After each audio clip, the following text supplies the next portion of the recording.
প্রবারণা পূর্ণিমা উপলক্ষে সকাল থেকে রাঙামাটির বিহারগুলোয় চলছে বিভিন্ন আনুষ্ঠানিকতা। সন্ধ্যা থেকে বিহারগুলোয় চলছে ফানুস উৎসব। রাঙামাটির বুদ্ধাঙ্কর বৌদ্ধ বিহার থেকে বিস্তারিত জানাতে যুক্ত হচ্ছেন আমাদের প্রতিনিধি ইমতিয়াজ কামাল ইমন।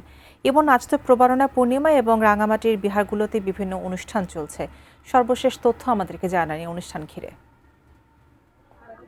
রুমিতা, আপনি যেমনটি বলছিলেন, বৌদ্ধ সম্প্রদায়ের যে সবচেয়ে অন্যতম বড় দ্বিতীয় যে ধর্মীয় অনুষ্ঠান প্রবারণা পূর্ণিমা কিন্তু আছে সকাল থেকে এখানকার যে বিহারগুলো রয়েছে সেখানে পালিত হচ্ছে। সকালেই কিন্তু যে সকল রাঙামাটির যে বিহারগুলো রয়েছে সেগুলো কিন্তু বিভিন্ন ধর্মীয় আচার অনুষ্ঠান কিন্তু সেখানে পালন করা হয়েছে। একই সাথে কিন্তু সেখানে বিভিন্ন দানা অনুষ্ঠানও কিন্তু পালন করা হচ্ছে। কিন্তু এরপরে সব বিকাল সকালের আনুষ্ঠানিকতা শেষেই কিন্তু এখন যে সন্ধ্যার আনুষ্ঠানিকতা যেটি রয়েছে, যে আকাশবাতি অর্থাৎ যে ফানুস উড়ানো, সেই ফানুস উড়ানোর যে কার্যক্রম সেটি কিন্তু সন্ধ্যা থেকে এখানকার যে সকল বিহারগুলো রয়েছে সেই সকল বিহারগুলোতে কিন্তু সেখানে ফানুস উড়ানোর যে উৎসব সেটি কিন্তু পালন করা হচ্ছে। আমি এই মুহূর্তে দাঁড়িয়ে আছি রাঙামাটির যে বৌদ্ধাঙ্ক বৌদ্ধ বিহার রয়েছে, সে বৌদ্ধাঙ্ক বৌদ্ধ বিহারে।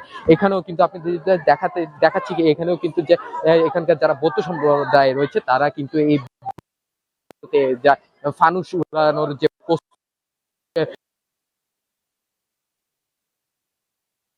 কিন্তু এই প্রাণী এখানকার যে বৌদ্ধ সম্প্রদায় রয়েছে তাদের যে অন্যতম যে প্রবারণা পূর্ণিমা সেটি পালন করছে। আর এই প্রাণী উৎসবে ভগবান বুদ্ধকে তাদের মনে রাখা পূরণের জন্য কিন্তু এই ফানুসবাতি আকাশে উড়িয়ে তাদের ইচ্ছার বহিঃপ্রকাশ ঘটান। আর এই বৌদ্ধ পূর্ণিমায় সবার মঙ্গল বয়ে আনুক এই প্রত্যাশা করছে এখানকার যে সকল বৌদ্ধ ধর্মাবলম্বীরা রয়েছে তারা, এবং সকলের সুরে একই কণ্ঠ, একই সুরে সব্যে সত্তা সুবিধা ভবান্তু জগতের সকল সব্যে সত্তা সুবিধা ভবান্তু জগতের সকল প্রাণী সুখী হোক এই কামনা করছে এখানকার বৌদ্ধ সম্প্রদায়।